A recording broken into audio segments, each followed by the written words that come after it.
Hello, this is Eric Glover, back with the Community of Peace. This time, I really want to make a video that talks about the impeachment of President Donald J. Trump. I'm not really trying to give my opinion, though you know I am a Democrat, but that's not really the purpose of this video. This video really is just to explain the events, what's happening, if there's any confusion. Just want to bring clarity to what's happening and what this process is all about. First thing, impeachment and removal from office is written into our Constitution.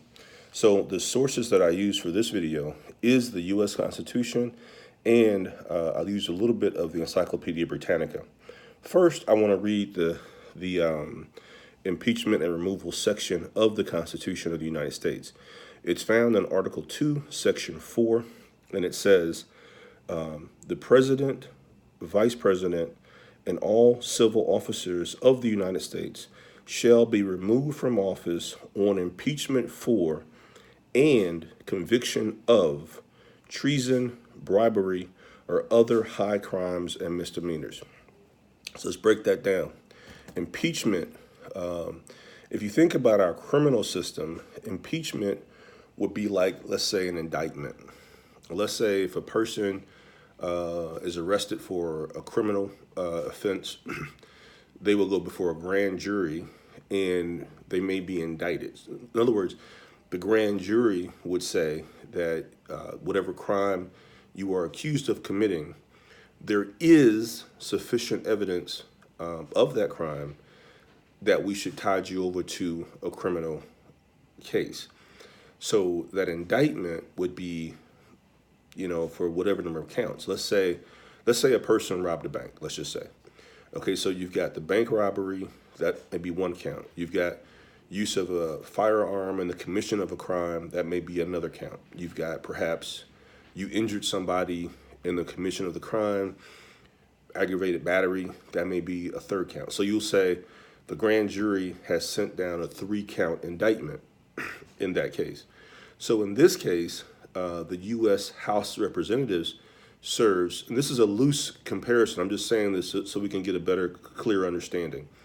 The U.S. House of Representatives would serve as the grand jury, and the counts of the indictment would be the articles of impeachment. So what happens is the House of Representatives has a committee that meets and they draft the articles of the impeachment. So the specific articles that were printed here were obstruction of Congress.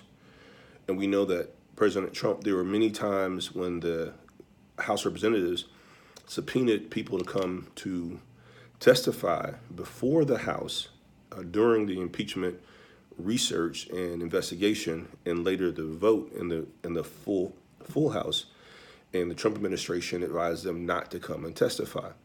So because of that, the U.S. House says that is contempt of Congress. When Congress issues a subpoena, you are supposed to appear. Exact same thing if it's a regular court case. If a judge issues a subpoena, you're supposed to be there. I've seen subpoenas. It says you are hereby commanded to appear in blah, blah court on blah, blah date at blah, blah time, signed Judge so-and-so. So when you get a subpoena, you are commanded to show. So when Trump asked people not to come, therefore, the Congress assumes that is a contempt of Congress. So that is one, I'm sorry, not contempt of, I'm sorry, I apologize. It was obstruction of Congress. Obstruction of Congress. So that is one of the articles of impeachment, or loosely, that's one of the counts in the indictment. The second count in the second article of impeachment is abuse of power. Now that one comes because, as we've been told, the U.S.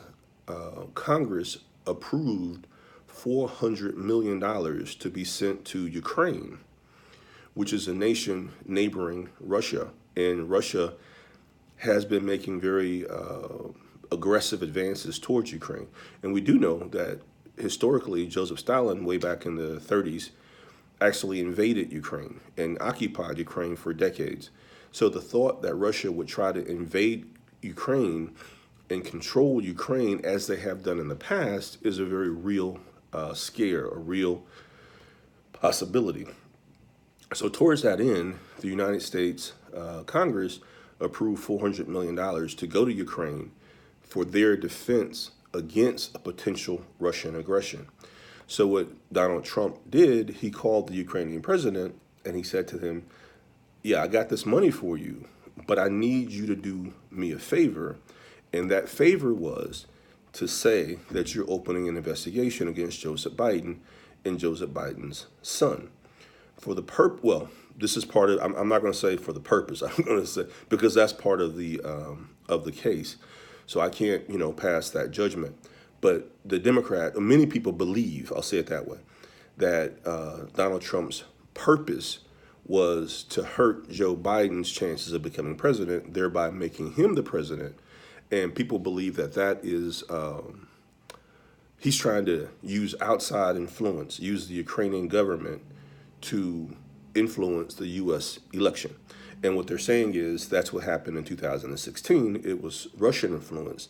And now here again, you're trying to use outside influence. There's another clause that's in the Constitution that I'm kind of curious as to why this was not an additional article of impeachment. And that's what we call the emolument clause. The emolument clause it's in Article 1, Section 9 of the Constitution. And the emolument clause, and this definition comes from the Encyclopedia Britannica.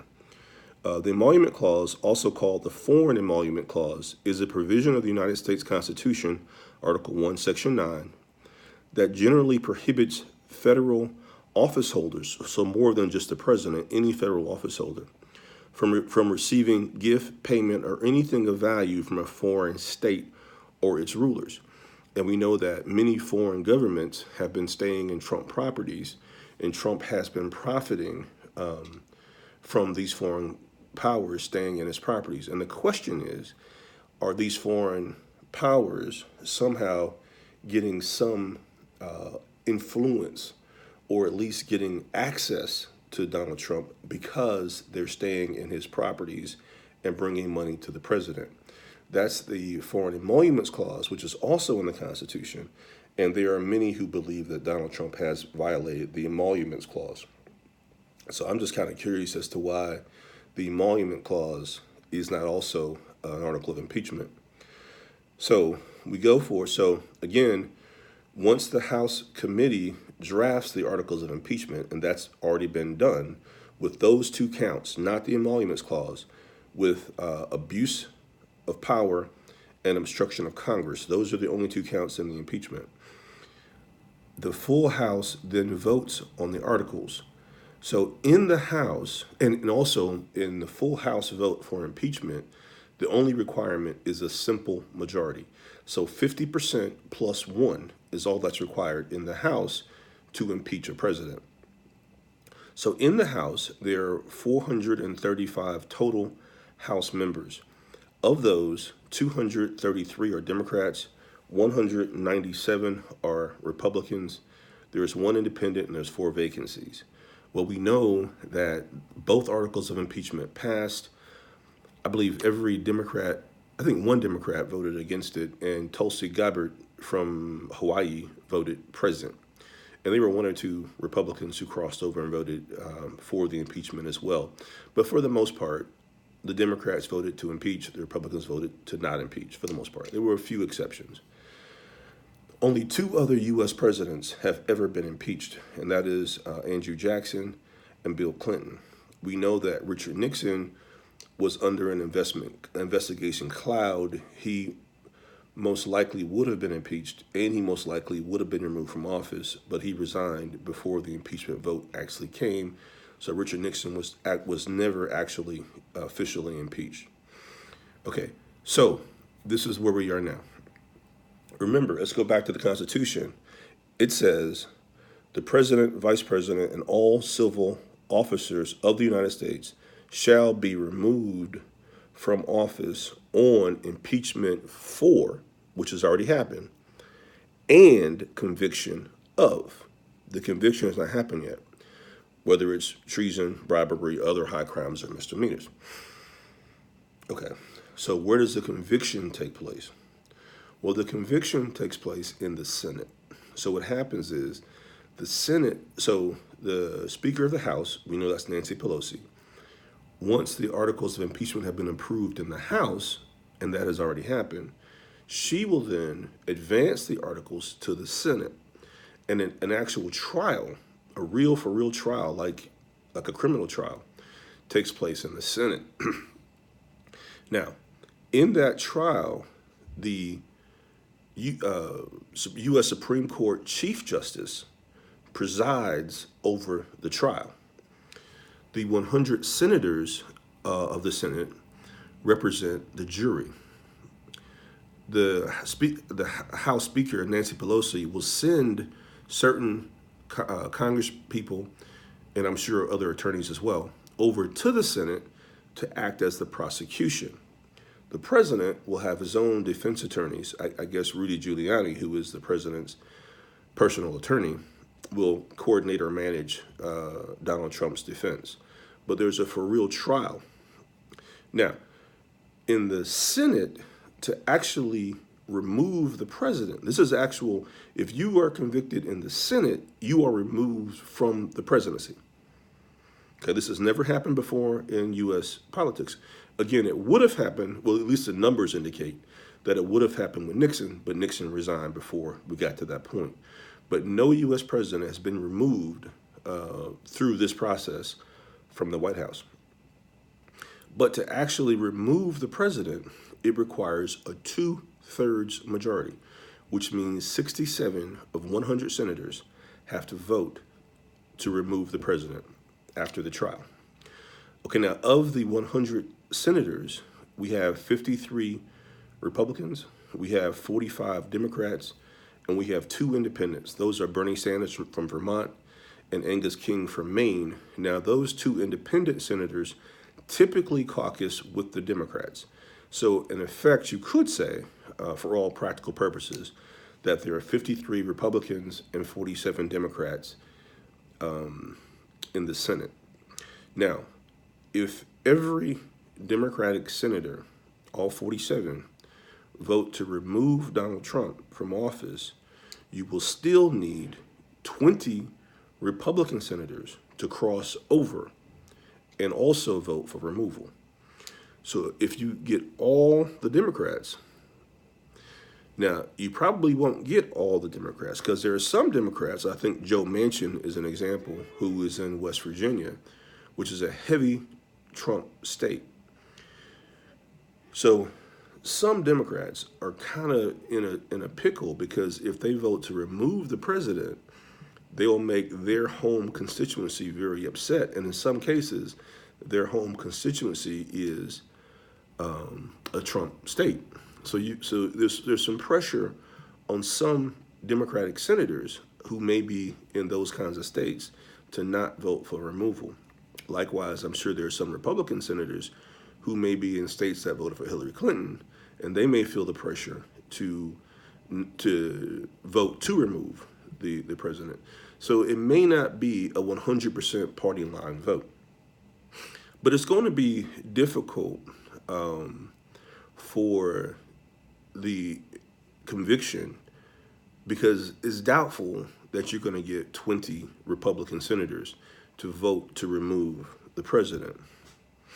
Now, when I read the Constitution, it says a person who's convicted is disqualified. So I don't believe, now I'm not a constitutional attorney, but the question that some people are asking, okay, since Trump has been impeached, is he still eligible to run for the White House in 2020? Now, in my opinion, again, I'm not a constitutional attorney, but in my opinion, that answer is yes, because an impeachment is like an indictment. So once you've been indicted, if you're not convicted, then you shouldn't have any sanctions against you. Once you're acquitted by a trial, right, then the indictment kind of goes away. But if he is convicted and removed from office, then in my non-attorney opinion, he is disqualified from any office of public trust after that date. So he will not be able to run again in 2020 if the Senate convicts him. Okay, but again, that's a very tall order because it will take at least 20 Republican senators to vote for removal, assuming you get all the Democrats to vote for removal. So what are some of the outstanding issues that we face right now? Well, one of the outstanding issues is that Mitch McConnell is from Kentucky, and he is the majority leader of the Senate. So he is the voice, if you will, of the Senate, just as Nancy Pelosi is the voice of the House. But he's already stated that he will coordinate the trial completely 100% with the White House. That's kind of odd. I can't think of too many times when a trial is coordinated with the defendant. That's kind of odd, Mitch McConnell. I mean, I'm not passing judgment as far as Republican or Democrat. Let's just be fair and be Americans here. For the Senate majority leader to say that he is going to coordinate the trial with the White House when we know that it is Donald Trump who is the one on trial. That's a bit odd. Mitch McConnell also does not want to call any witnesses. Now remember, even though the Chief Justice presides, the Constitution says this is all being conducted in the Senate. So whereas I would think the Chief Justice would have the last word, it's not really the case. The Senate has the last word, and the Republicans are in charge of the Senate. They're the majority of the Senate, and Mitch McConnell is the majority leader. So he says, we're not calling any witnesses. And there are a lot of people like John Bolton and various people that the prosecution wants to call in as witnesses. McConnell also says that he wants to acquit the president as quickly as possible.